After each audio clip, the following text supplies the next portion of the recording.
আসসালামু আলাইকুম। Crown cement সকালের খবরে আমন্ত্রণ জানাচ্ছি আমি মোর্শেদ শোভন। সরকার গঠনের 4 মাস পর প্রথম বিদেশ সফরে যাচ্ছেন প্রধানমন্ত্রী তারেক রহমান। 2 দিনের রাষ্ট্রীয় সফরে আজ তিনি মালয়েশিয়া যাচ্ছেন। আগামীকাল মালয়েশিয়ার প্রশাসনিক রাজধানী পুত্রজায়ায় 2 দেশের প্রধানমন্ত্রীর নেতৃত্বে দ্বিপাক্ষিক বৈঠক অনুষ্ঠিত হবে। কাল রাতেই চীন সফরে দেশটির দালিলিয়ান প্রদেশের উদ্দেশ্যে রওনা হবেন প্রধানমন্ত্রী। সরকার প্রধানের এই সফরের খবর সংগ্রহে এই মুহূর্তে কুয়ালালামপুরে আছেন আমাদের স্পেশাল করেসপন্ডেন্ট হাসান মাহমুদ। সরাসরি যুক্ত হচ্ছি তার সাথে। হাসান, প্রধানমন্ত্রী কখন কুয়ালালামপুরে পৌঁছাবেন এবং সেই সাথে যেমনটি বলছিলাম যে শপথ গ্রহণের পরে এটি তার প্রথম সফর, স্বাভাবিকভাবেই বেশ গুরুত্বপূর্ণ। ওনার সফর সম্পর্কে এবং বৈঠক সম্পর্কে কী তথ্য রয়েছে আপনার কাছে?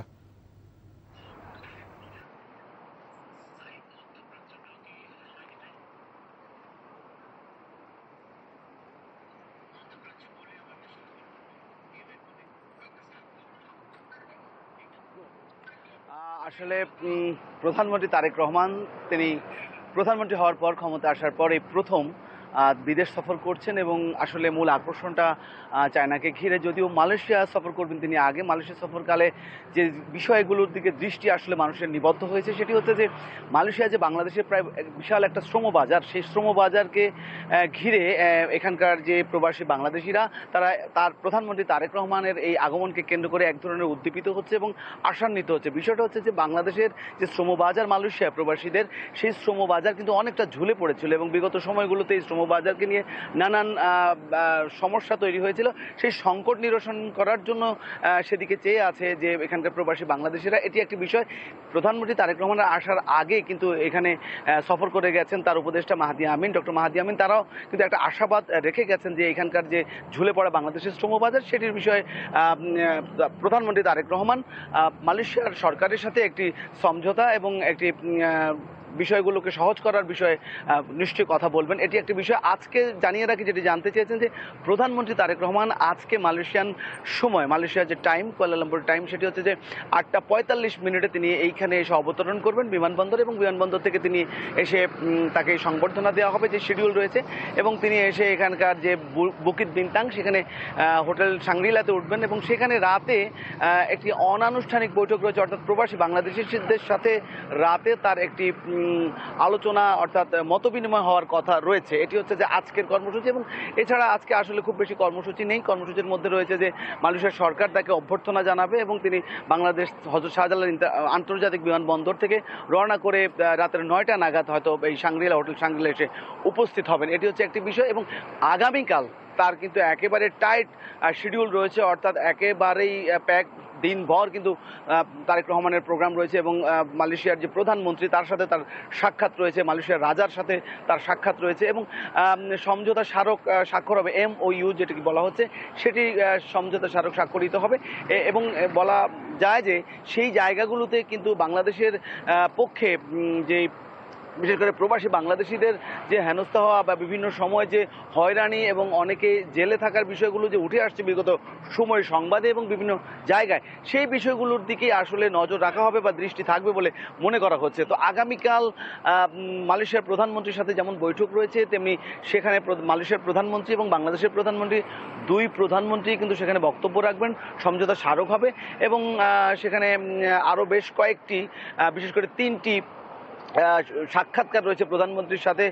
এবং সেই সাক্ষাৎকারগুলো হচ্ছে এখানে যে ব্যবসায়ী গ্রুপ আছে, ব্যবসায়ী গ্রুপের চেয়ারম্যানের সাথে প্রধানমন্ত্রী তারেক রহমান সাক্ষাৎ করবেন এবং সেই সৌজন্য সাক্ষাতের মধ্য দিয়েও বিনিয়োগের পথটি উন্মুক্ত হতে পারে এবং বিনিয়োগের বিষয়ে আলোচনা হবে, এমনটাই আসলে ব্যবসায়ী মহল আশা করছে। এবং সেই বিষয়গুলো নিয়ে আসলে মূলত মালয়েশিয়া সফরে আসছেন প্রধানমন্ত্রী তারেক রহমান। এবং এখানকার আরও একটি বিষয় হচ্ছে যে প্রবাসী বাংলাদেশিরা যেমন উদ্দীপিত, তেমনি মালয়েশিয়ান যে বিএনপি রয়েছে তারাও কিন্তু প্রধানমন্ত্রী তারেক রহমানকে স্বাগত জানানোর জন্য এবং তাদের আশা উদ্দীপনার জায়গাগুলো থেকে প্রথম প্রধানমন্ত্রী হিসেবে তারেক রহমান যেমন তাদের আসার জায়গা ছিল, বিশেষ করে মালয়েশিয়ান বিএনপি সহ অন্যান্য প্রবাসী বিএনপিদের, তেমনি প্রধানমন্ত্রীর সফরকে কেন্দ্র করে এক ধরনের উৎসাহ এবং উদ্দীপনা এখানে বিরাজ করছে। পাশাপাশি দর্শক, আমরা জানছিলাম প্রধানমন্ত্রী তারেক রহমানের মালয়েশিয়া সফর সম্পর্কে সবশেষ খবরাখবর।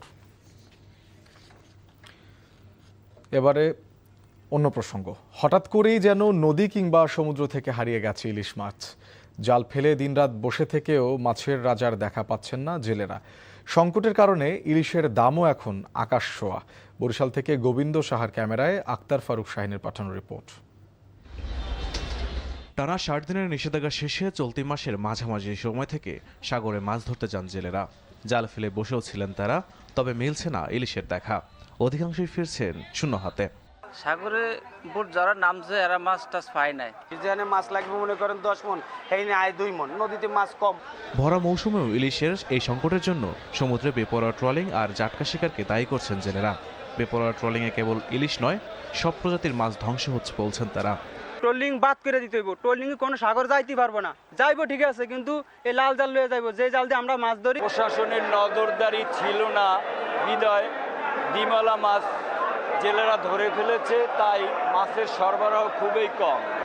সংকটের কারণে ইলিশের দামও এখন আকাশ ছোঁয়া। ছিটাফোঁটা যা মিলছে তাও বিক্রি হচ্ছে 2 থেকে 5 হাজার টাকা কেজি দরে। ইলিশের আমদানিও যেমন কম, সেই সাথে উচ্চ মূল্য, এটা সাধারণ মানুষের কেনার কোনো উপক্রম নেই। তাই এটা এখন বিলাসী মাছ, ধনীদের মাছ। এখন বাজারে যে ইলিশ মাছের যে দামটা, আমাদের ক্রেতা হিসেবে আমাদের পক্ষে খাওয়াটা খুবই ক্রিটিক্যাল। ট্রলিংয়ের ক্ষেত্রে বড় ফাঁস জালের ব্যবহার নিষেধ করা এবং জাটকা শিকার আটকাতে না পারলে একসময় ইলিশ হয়ে যাবে ইতিহাসের অংশ। তাই এই ব্যাপারে এখনই পদক্ষেপ নেওয়া জরুরি বলছেন সংশ্লিষ্টরা। NTV news desk. মাত্র 5টি ওষুধ উৎপাদনের অনুমতি নিয়ে 22টিরও বেশি ওষুধ তৈরি ও বাজারজাত করার অভিযোগে কুমিল্লার বিসিক শিল্পনগরীর মডার্ন ড্রাগ নামের একটি কারখানায় অভিযান চালিয়েছে জেলা প্রশাসন। অভিযানে অনুমোদনবিহীন ওষুধ, কাঁচামাল ও উৎপাদন সরঞ্জাম জব্দ করা হয়েছে। জাতীয় নিরাপত্তা গোয়েন্দা সংস্থা কুমিল্লার তথ্যের ভিত্তিতে জেলা নির্বাহী ম্যাজিস্ট্রেট ফাইয়াজ খান এই অভিযান শুরু করে। গভীর রাত পর্যন্ত চলা এই অভিযানে কারখানাটিতে অনুমোদনবিহীন 22 ধরনের ওষুধ উৎপাদনের প্রমাণ পাওয়া গেছে। এছাড়া পাশে কারখানাটির গুদামে মজুত করা বিপুল পরিমাণ ভেজাল ওষুধ জব্দ করা হয়। অভিযান শেষে কারখানার মালিক জোবাইর ইসলামের বিরুদ্ধে আইনানুগ ব্যবস্থা গ্রহণ করে রাতেই তাকে কোতোয়ালি থানায় সোপর্দ করা হয়। আজ তাকে আদালতে পাঠানো হবে। সংস্কৃতি প্রতিমন্ত্রী আলী নওয়াজ মাহমুদ খৈয়াম বলেছেন, গত 2 দশকে দেশের সাংস্কৃতিক অঙ্গনে দলীয়করণের মাধ্যমে ক্ষতিগ্রস্ত হয়েছে। ফলে সংস্কৃতি তার স্বাভাবিক ও নিজস্ব বিকাশের সুযোগ থেকে বঞ্চিত হয়েছে এবং সাংস্কৃতিক প্রতিষ্ঠানগুলো শক্ত ভিত্তির ওপরে গড়ে উঠতে পারেনি। শনিবার বিকেলে চাঁদপুর শিল্পকলা একাডেমি মিলনায়তনে আয়োজিত নদীমাতৃক সাংস্কৃতিক অনুষ্ঠান শেষে সাংবাদিকদের প্রশ্নের জবাবে এসব কথা বলেন তিনি।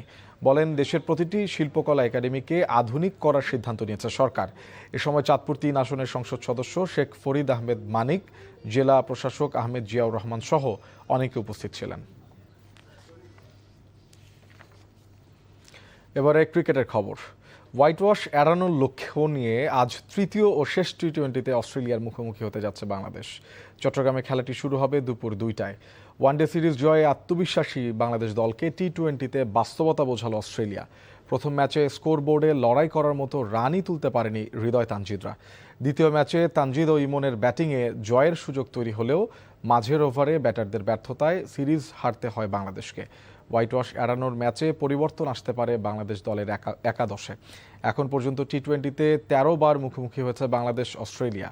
এর মধ্যে বাংলাদেশ জিতেছে 4 বার, অস্ট্রেলিয়ার জয় 9 বার।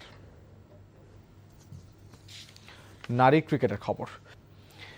সকালের খবর এইটুকুই। এই খবরের ভিডিও সহ আপডেট জানতে ভিজিট করুন এনটিভি অনলাইন www.ntvbd.com। এছাড়াও এনটিভির জনপ্রিয় সব অনুষ্ঠান ও খবরের আপডেট জানতে ভিজিট করুন আমাদের ইউটিউব ও ভেরিফাইড ফেসবুক পেজ। 12টায় মধ্যাহ্নের খবর দেখার আমন্ত্রণ রইল। ধন্যবাদ সবাইকে।